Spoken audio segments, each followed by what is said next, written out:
Hello, this is AJ. Welcome to the next lesson. This one is called Healthy Heart.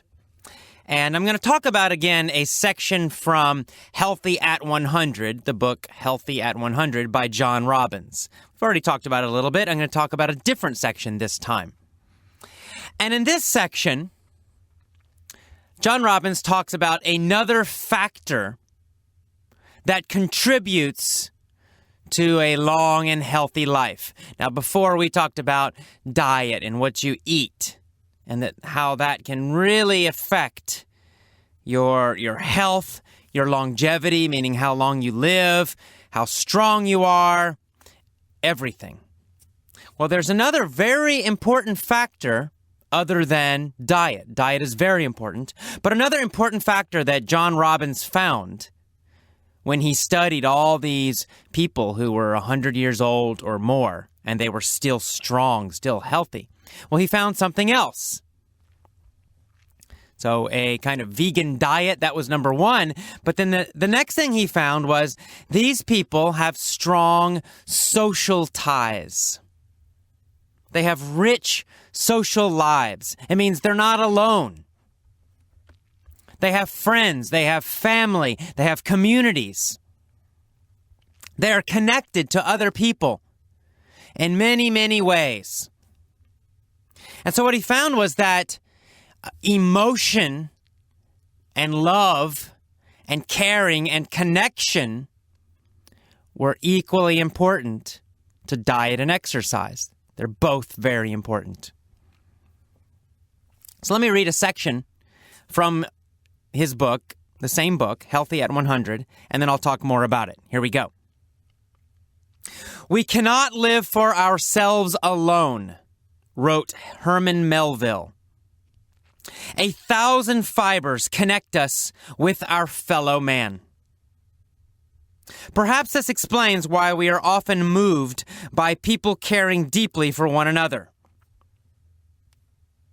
There are also medical implications to whether we think of others or only of ourselves, as Larry Sherwitz found when he conducted a most unusual study. He is now the director of research at California Pacific Medical Center's Institute for Health and Healing in San Francisco. Dr. Schwartz taped the conversations of nearly 600 men. About a third of these men were suffering from heart disease. The rest were healthy. Listening to the tapes, he counted how often each man used the words, "I," "me," and "mine."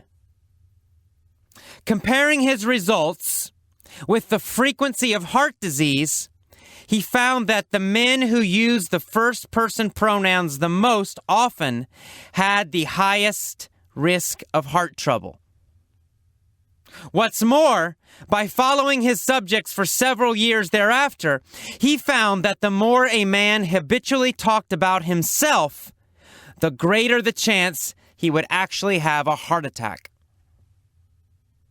Apparently, counting the times a person said "I" was an ingenious way to quantify self-absorption. It seems that the less you open your heart to others, the more your heart suffers. Dr. Sherwitz counsels, listen with regard when others talk. Give your time and energy to others. Let others have their way.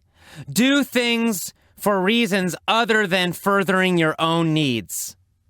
This is sound medical advice. And it speaks also to our spiritual and emotional needs.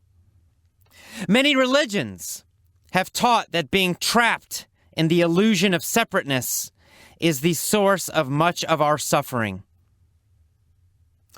Modern Western society, of course, has become highly competitive. You see it perhaps most conspicuously in sports.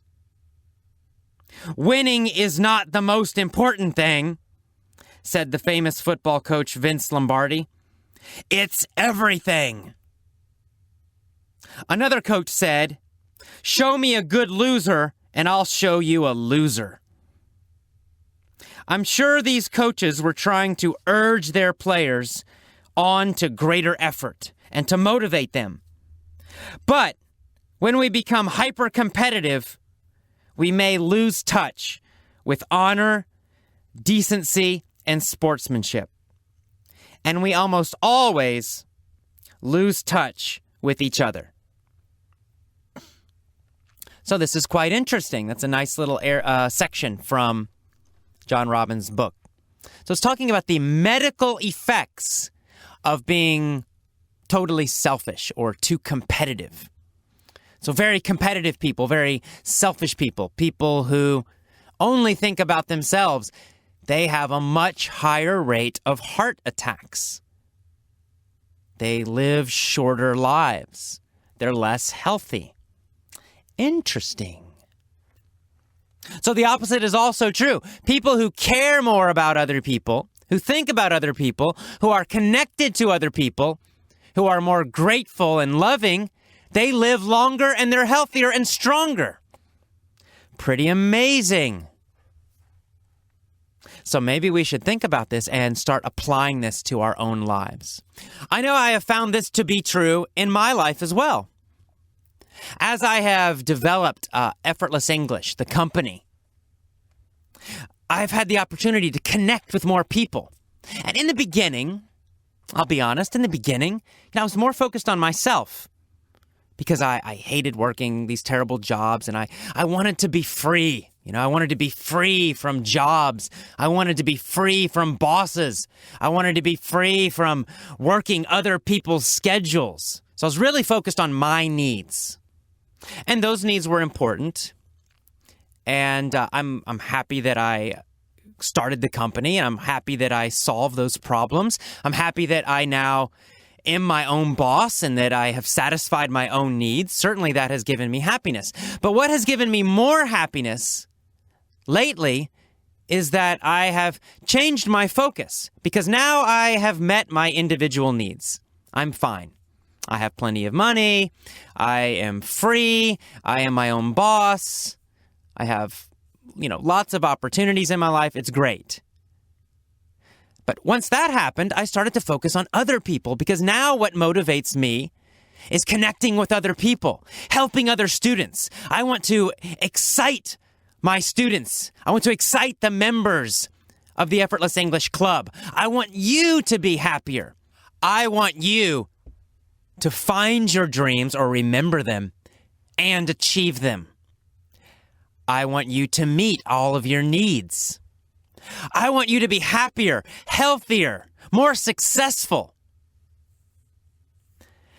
The more I think about other people, the more I think about helping my friends, helping my family, helping you, the happier I become. I get more and more and more energy in my life. So when I was only thinking about myself and growing my business for myself, sure, that was motivating. It was definitely inspiring for me. But now I'm at a much higher level because now I'm thinking about other people. Now I'm connecting to other people. And it's such an incredible boost of energy.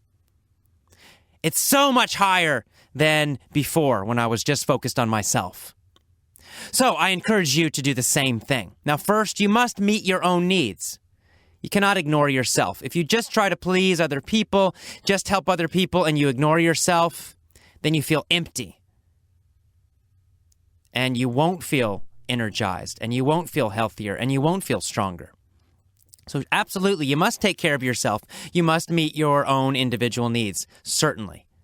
That will give you the power and the energy then to be generous, to start thinking about other people. But that's the next step, and that's what you must do if you want to be healthy and strong and live to be 100 years old and feel great, or if you just want to be healthy and happy right now.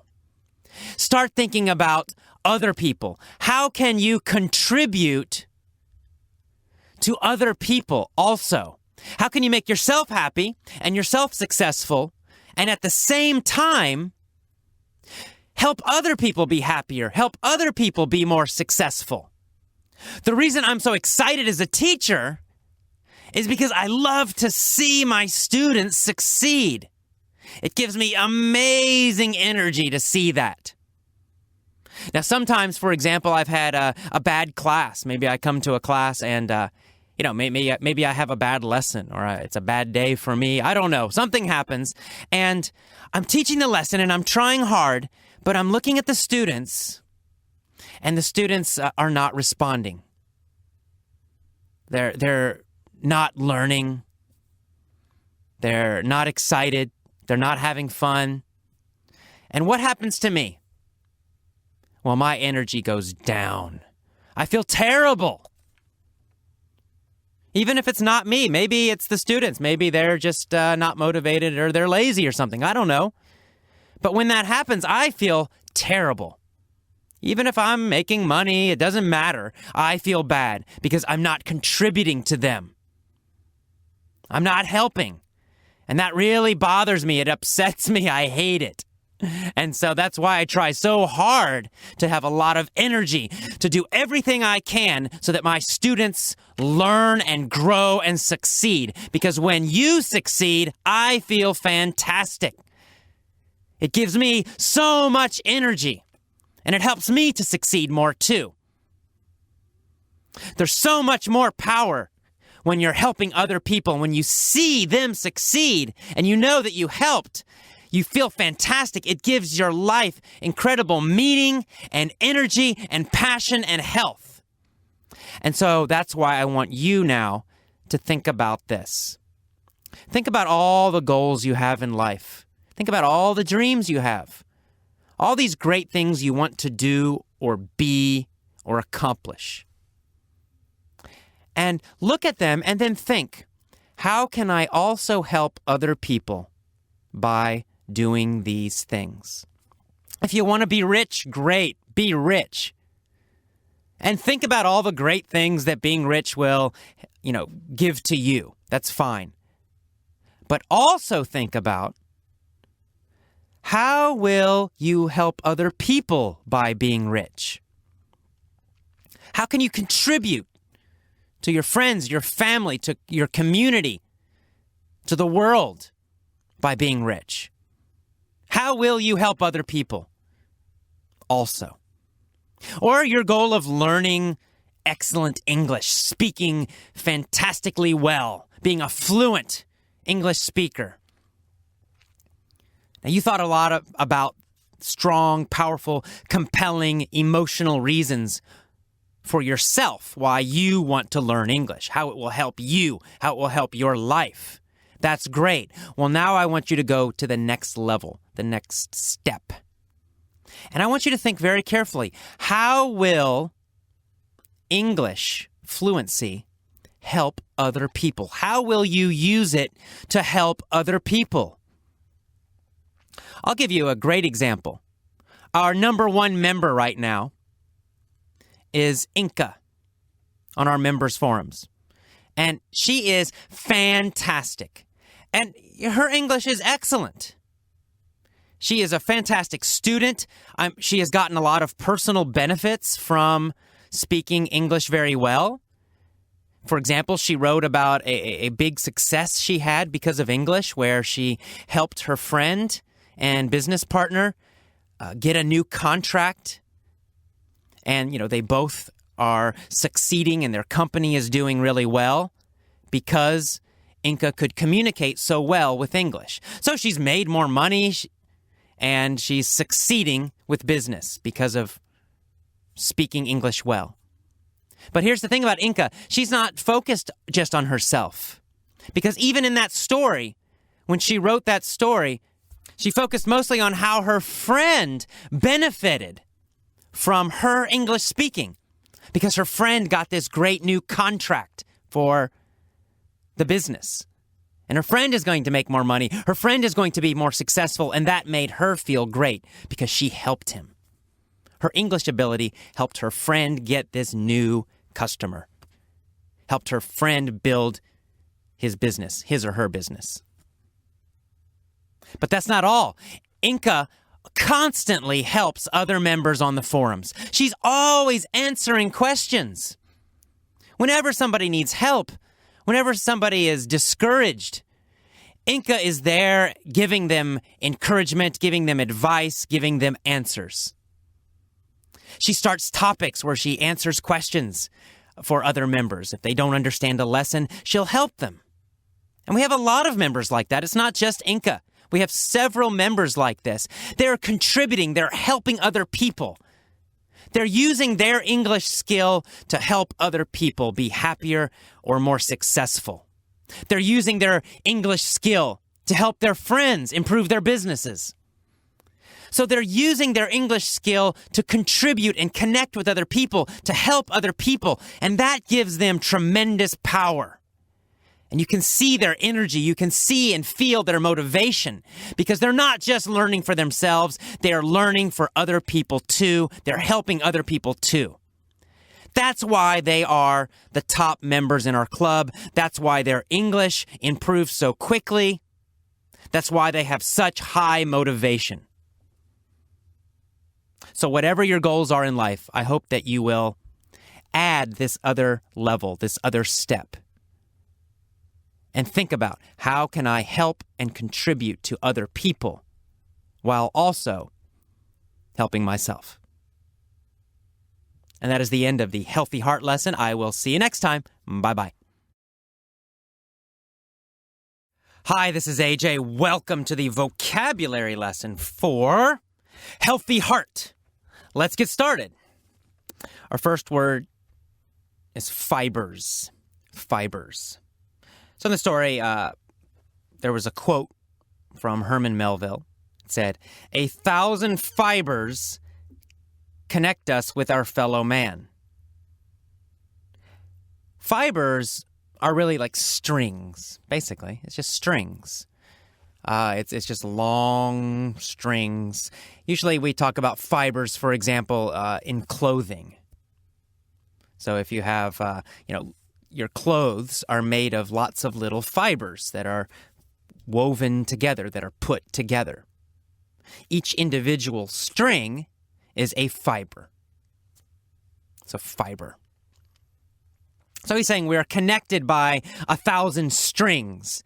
So obviously not really, but if you think about it kind of poetically, it's a metaphor. So you can imagine that we're connected in 1,000 different ways to other people. We cannot be separate. That's what the quote means. All right, and then next we have the phrase moved by. And the sentence says, perhaps this explains why we are often moved by people caring deeply for one another. Now, you know the normal meaning of move, to move, but to be moved by something. I was moved by the movie, for example. It has a different meaning. When you say, I was moved by something, it means that you felt strong emotion. It made you feel emotional. Usually kind of, not kind of positive emotions, not negative emotions. So you can say, for example, you go to see Titanic, the movie Titanic, a romantic movie. And you say, oh, I was moved by that story. Right? It means it made you feel very emotional. Maybe you cried and it was so, powerful. It was a very emotional story. So you say, I was moved by the story. The story made me feel emotional. Strong emotions. So in this quote, it says, we are moved by people caring for one another. So when we see two people who care a lot for each other, they love each other a lot, right? We are moved. It means we feel strong emotion also. Just seeing them, just seeing two people who are very kind to each other, who love each other a lot.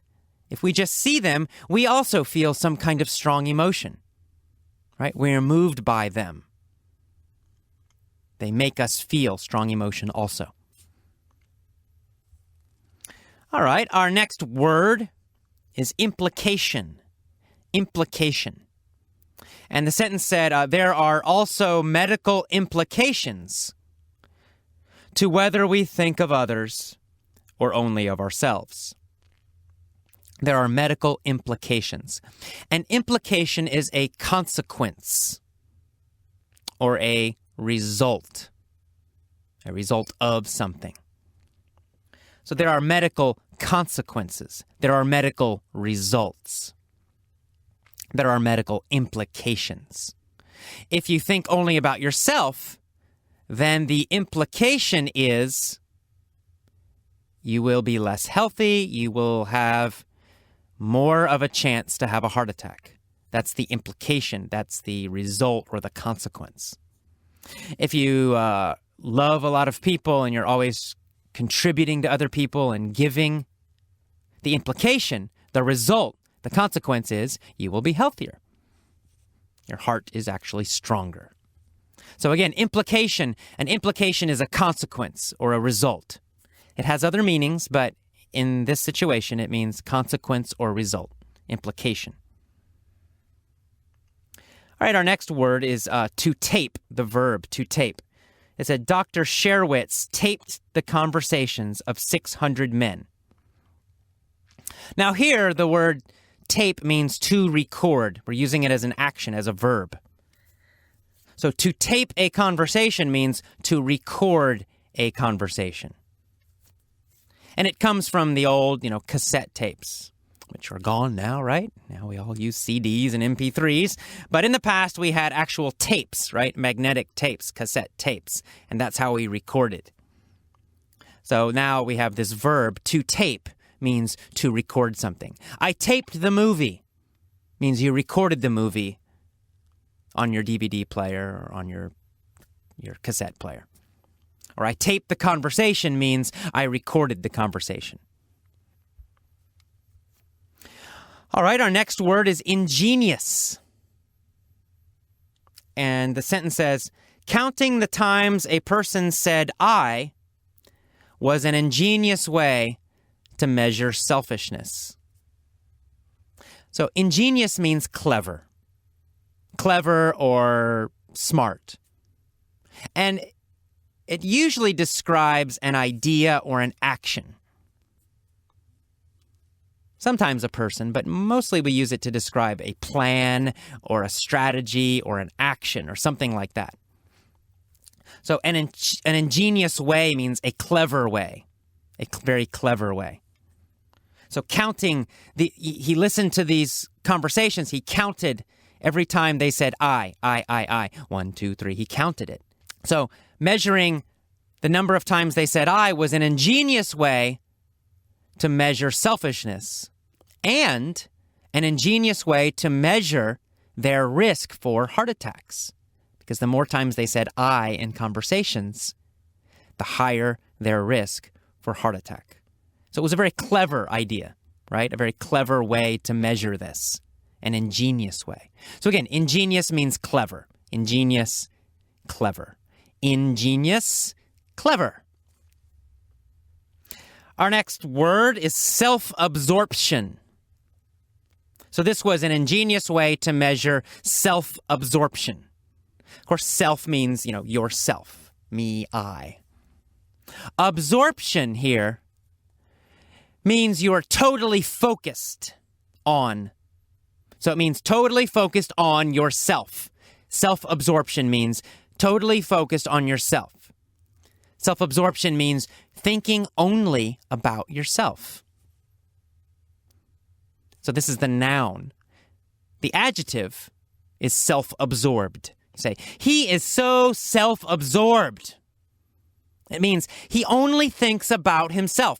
All day, he is thinking only about himself. He never thinks about other people or other things, only about himself. Self-absorption or self-absorbed. Again, the adjective is self-absorbed. He is self-absorbed. She is self-absorbed. Very similar to selfish. Selfish. So self-absorbed, again, means thinking about yourself all the time. Next, we have the word sound. Sound. You probably know the common meaning of sound. It means like noise, something you hear. But in this situation, it has a very different meaning. Here's the sentence. It says, "This is sound medical advice." Caring about other people is sound medical advice. Here, the word sound means good. Good. This is good medical advice. This is reliable medical advice. So sometimes sound can be used as an adjective. And sound means reliable, good, strong. You can say, his health is very sound. It means his health is good. His health is reliable, strong, and good. There's nothing wrong with his health. So again, sound, as an adjective, sound can mean strong, good. Strong, good, reliable, sound. All right, our next word is conspicuously or conspicuous. Conspicuously describes an action. Conspicuous describes things or people. So again, he's talking about competition. He says, in Western society, we have become highly competitive. And you see this most conspicuously in sports. Conspicuous or conspicuously means obviously. Obviously. It means very easy to see. It's not hidden. It's the opposite of hidden. So conspicuous is the adjective. So if something is conspicuous, it means it stands out. It means you see it immediately. For example, if we have a room, 30 people in a room. 30 people, 29 people are wearing black. Black shirts, black pants. Right? Everybody's wearing black shirts and black pants. But one person is wearing a pink shirt and pink pants. The person wearing pink is very conspicuous. Very conspicuous, right? You see them. Everybody will focus on them. They are conspicuous. They are very obvious. They stand out. They're not hidden. So it's the opposite of hidden, right? They stand out. Oh, you immediately notice the person in pink because everybody else is wearing black. That's conspicuous. So he's saying that we see competition, hyper-competitiveness in sports. It's very obvious in sports, right? It's not hidden. Everyone can see. Athletes are very, very, very competitive. It's conspicuous. It's obvious. And that word hyper-competitive, hyper just means very, very, very. It means super. So hyper-competitive means very, very competitive, super competitive. Hyperactive means very, very, very active, super active, lots and lots of energy. Sometimes I'm hyperactive. So again, hyper means just very. You can hyper, and then you have an adjective. Hyperactive, hyper-competitive, whatever. And finally, we have one more little phrase, and that is to lose touch with. To lose touch with something. And he says that when we become hyper-competitive, when we're very competitive, we're trying to win, we can lose touch with honor, decency, and sportsmanship. To lose touch with something means to lose your connection with it, or to forget it, or just to lose it. So if you lose touch with honor, it means you forget honor. You forget about honor. You don't have honor anymore. So he's saying, now we see some athletes, they're so competitive, they're always trying to win so much, they're not honorable. They kind of cheat. Maybe they use some kind of drugs to make their body stronger so they can win more easily. Or maybe they cheat with the rules like you see in soccer or football. They fall down, they pretend they're hurt, so they get a penalty. We see it all the time in all sports now, that many athletes now have lost touch with honor. They're not honorable anymore. They have forgotten honor. So they lost touch with honor because they're too competitive now. So that's what it means. To lose touch with something means you forget it or you lose your connection. You can also lose touch with a person. You say, wow, I lost touch with John. It means John maybe before was a friend, but now you lost contact. You don't call him anymore, and maybe he moved. You don't have his phone number anymore. You don't know how to contact him. So you lost touch with him. You've stopped communicating with him. You can't find him anymore. Okay, so that's to lose touch with. And that's our last phrase for the vocabulary lesson. So listen to this a few times, get the general meaning of these words, and then move on to the mini story lesson, which of course is our favorite lesson. All right, I will see you next time. Bye-bye. Hello, this is AJ. Welcome to the mini story for Healthy Heart. As always, let's take a deep breath. Let's get our bodies standing up strong or sitting up strong. Lift your head. Big smile on your face. I'm doing it now, so do it with me. Feel good? Let's move a little bit. Let's move our bodies a little bit. I'm standing up right now. I can't really move, but I'll jump around a little bit. Get my body moving. You move your body too. And let's start. Now for the mini story. Here we go. There was a guy named Zach. Zach loved bright and expensive clothes. Did Zach love dull clothes? Oh, no. He did not love dull clothes. He loved bright clothes. Did he love bright clothes or did he love dull clothes? Well, of course, bright. He loved bright clothes. What kind of clothes did he like? He liked bright clothes and expensive clothes. So did he love black and gray and brown clothes? No. Those are not bright colors. He loved purple and green and pink clothes. He loved bright clothes. Who loved bright clothes? Well, Zach. Zach loved bright clothes. He loved bright, cheap clothes, right? No. Wrong. Not bright, cheap clothes. Bright, expensive clothes. Zach loved bright, expensive clothes. He loved bright, expensive what? That's right, clothes.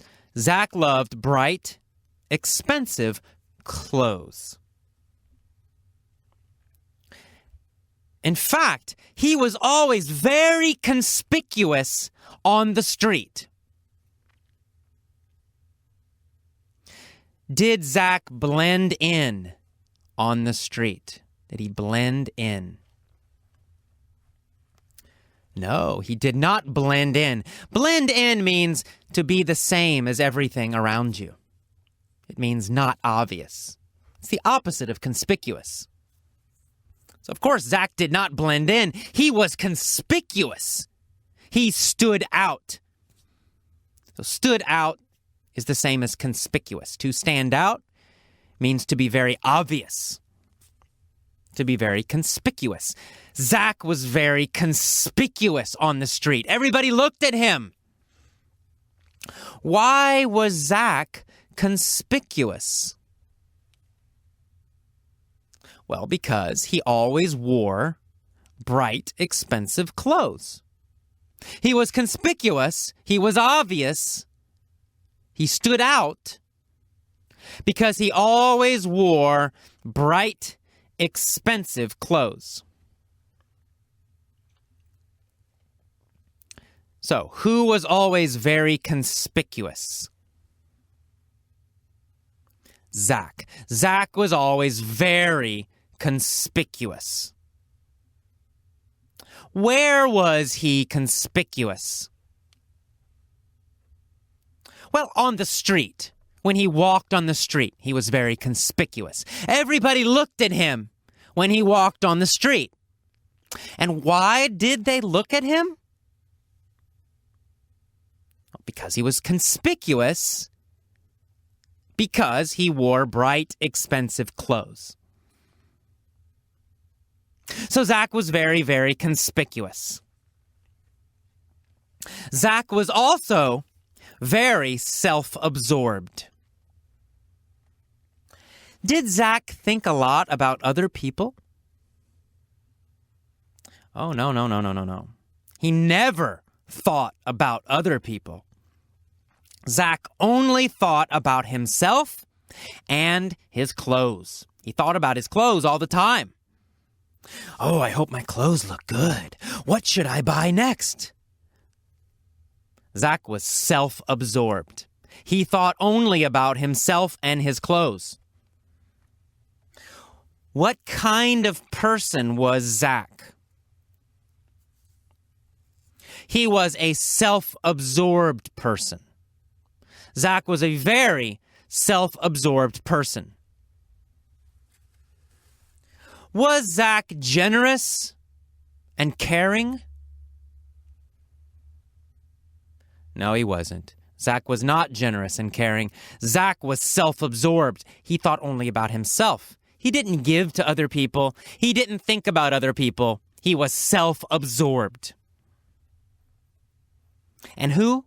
Who was self-absorbed? Zach, of course. Zach was very self-absorbed. He always wore conspicuous clothes. He was always very conspicuous on the street. And he was self-absorbed, thinking only about himself. And so he bought a coat. He went to a store and he bought a coat, a special coat. Where did he buy the coat? Well, he bought the coat at Saks Fifth Avenue, a store named Saks Fifth Avenue. Was this a cheap store or an expensive store? Well, it was a very expensive store. It still is a very expensive store. What did he buy at Saks Fifth Avenue? He bought a coat. He bought a coat at Saks Fifth Avenue. What kind of coat did he buy at Saks Fifth Avenue? He bought a coat made from gold fibers. What kind of fibers were in the coat? Gold fibers, gold strings, long strings of gold put together to make this coat. It was a coat made from gold fibers. Gold strings. Was this coat made from silver fibers? Oh no, silver's cheap. This coat was made of gold fibers. What was made of gold fibers? The coat. The coat that Zach bought was made from gold fibers, or was made of gold fibers. Where did he buy the coat that was made of gold fibers? Saks Fifth Avenue. He bought the coat that was made of gold fibers at Saks Fifth Avenue. And what kind of store is Saks? Well, Saks is a very, very expensive store. Of course. So Zach bought a coat made from gold fibers. A very, very, very expensive coat. How much did the coat cost? The coat that was made of gold fibers. $1 million? No, that's cheap. The coat costs $72 million. It was a $72 million gold coat. Zach put it on and he felt great. He looked in the mirror and he said, "I look great. I'm so handsome. I'm so rich. I'm fantastic." What kind of person was Zach? That's right, he was self-absorbed. He was a self-absorbed person. So he looked in the mirror, wearing the gold coat, and he said, "Wow, I look great. I'm damn handsome. I'm fantastic. I'm just great." And he continued to look in the mirror. What was he? That's right, self-absorbed. He was totally self-absorbed, thinking only about himself. Every day, every minute, every hour, every month, every year, all the time, he thought only about himself and his clothes. And now he had a $72 million gold coat.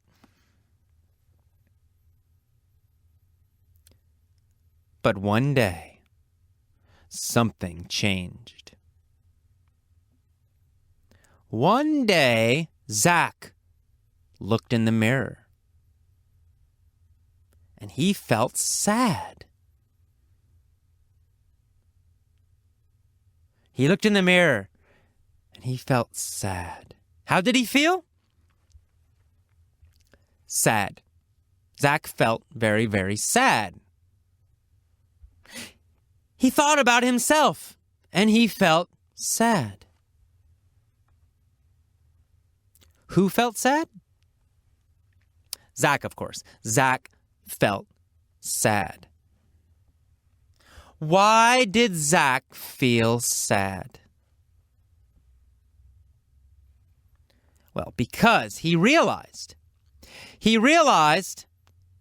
he had lost touch with other people. Was Zach connected to other people? No, he wasn't. He lost touch with everyone else. He had no friends. He never communicated with his family. He was totally alone. Who did Zach lose touch with? Everyone. He lost touch with everyone. He lost connection with everyone. He was not connected to any other person. He did not communicate with any other person. He lost touch with everybody. He also lost touch with his happiness. He lost his happiness. He was not connected to that feeling anymore.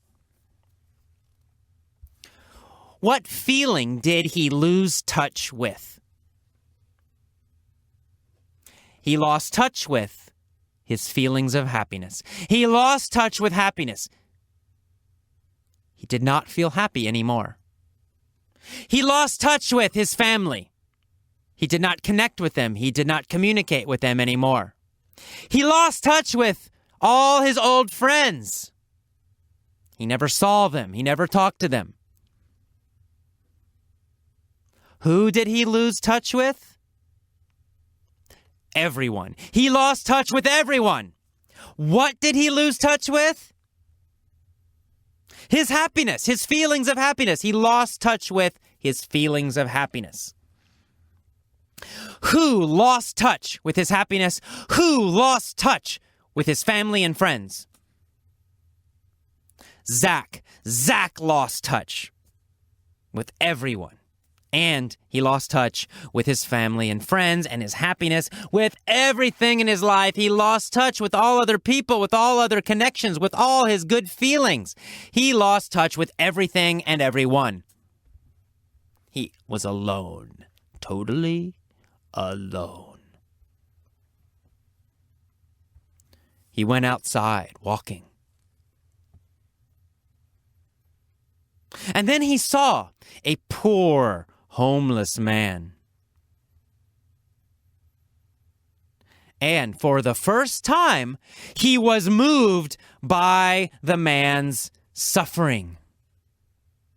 The man looked terrible. What was he moved by? He was moved by the man's suffering. He felt emotional, very sad, very emotional because of the poor homeless man. The poor homeless man was hungry and dirty and had no money. Zach was moved by his suffering. How did Zach feel? Very emotional. Zach felt emotional, upset and emotional because of the homeless man. He was moved by the homeless man. Who was moved by the homeless man? Zach. Zach was moved by the homeless man. Zach felt emotional because of the homeless man. What kind of man moved Zach? A homeless man, a very poor, suffering homeless man moved Zach, made Zach feel emotional and upset.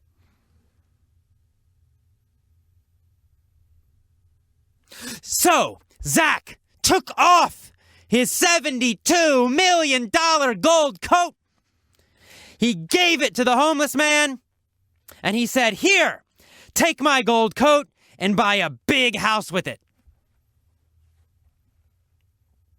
What did Zach give the homeless man? He gave the homeless man his gold coat. Who did he give his gold coat to? To the homeless man. Zach gave his gold coat to the homeless man. And who gave a gold coat to the homeless man? Zach. Zach gave a gold coat to the homeless man. How much was the gold coat worth? It was worth $72 million. The gold coat was worth $72 million. Why did Zach give his gold coat to the homeless man? Because he was moved by the homeless man. He was moved by the homeless man's suffering. He felt emotional and upset because of the homeless man's suffering. So he felt moved by the homeless man, and he gave the homeless man his gold coat. How did the homeless man feel? Well, he felt amazing! Wow! A $72 million gold coat! The homeless man ran to the bank. He gave them the gold coat, he sold his gold coat, and he bought a big, huge house. And he ate a big, big meal, and he was very, very happy. How did the homeless man feel? He felt amazing. He felt ecstatic. He felt excited. He felt wonderful. How did Zach feel? Well, Zach felt amazing too. He felt wonderful and amazing and ecstatic. Why did Zach feel great? Because he helped the homeless man. He felt great because he saw the homeless man's happiness. He felt great because he helped the homeless man. Zach was very happy. The homeless man was very happy. And that is the end of our story.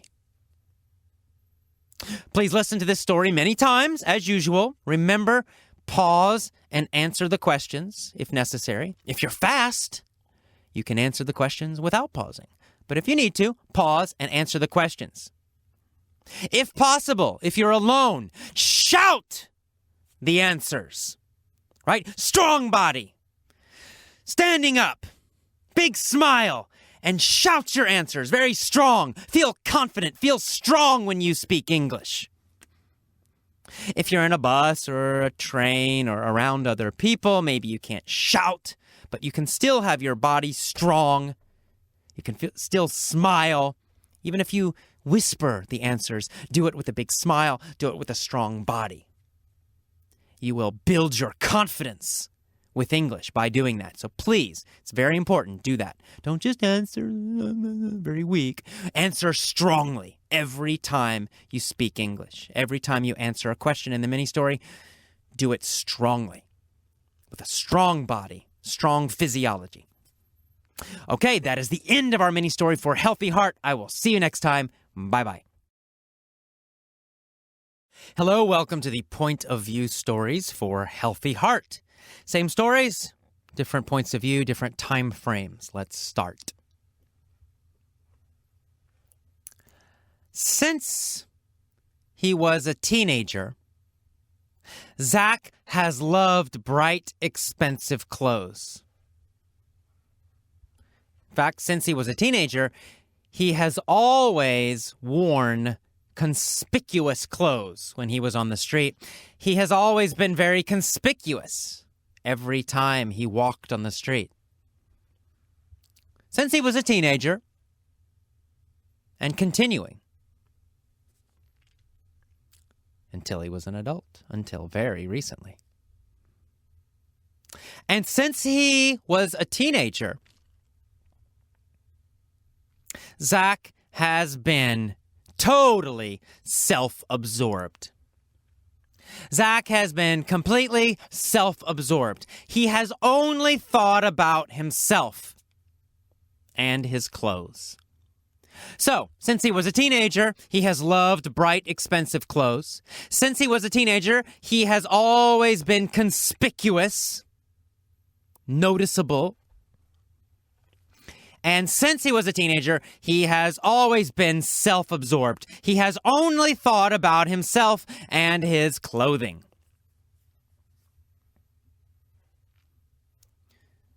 But one day, he bought a coat made from gold fibers. And he bought the coat at Saks Fifth Avenue. This coat was worth $72 million. A super expensive coat. Zach loved the coat. He looked in the mirror and he talked to himself and he said, "I'm so handsome. I'm so wonderful. I'm great." However, a few weeks later, he woke up one day and looked in the mirror, and he felt sad. He realized that he had lost touch with his happiness. He had lost touch with his happiness. He had lost touch with other people. And so he felt very sad. He realized that he was totally alone.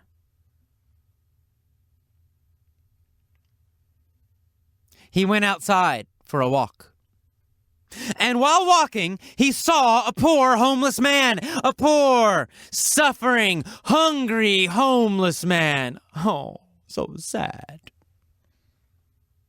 And Zach was moved by his suffering. He felt emotional because of the man's suffering. And so Zach said, "Here, take my gold coat and buy a big house." And the man took his gold coat. He was so happy he ran to the bank. He sold the gold coat. He bought a big, big mansion. And he ate a lot of food. And Zach also felt very happy because he helped this man. He connected again with a person. So Zach was very happy, and the homeless man was also very happy. Okay, that is the end of our first point of view story. As always, in these first stories, you'll hear a change usually. And the change is between something that has been happening a while. It started in the past and it's continued happening for some time. And then we change because something just happened suddenly. We talk about one event. He bought a coat made from gold fibers. That happened one time. He didn't buy a coat every day, starting 10 years ago and continuing. No, it happened one time, and then it was over. So we're talking about specific events after the change. Before the change, we're talking about some things that were happening and continued happening. He was conspicuous. He was always conspicuous, for example. So he has been conspicuous since he was 16. It means it started when he was 16, and he continued to be conspicuous every day after that for several years. So it's a time frame. It's a longer time period. It keeps happening over time. If we say he was conspicuous yesterday, well, then it just happened. Boom. One time. All right, our next story. Into the future, I have an idea for a story. It happens in the future. I'm going to tell you now. Here we go. There will be a guy named Zach. He's gonna love bright, expensive clothes. He'll always be conspicuous when he walks on the street. This guy, Zach, he'll be very self-absorbed.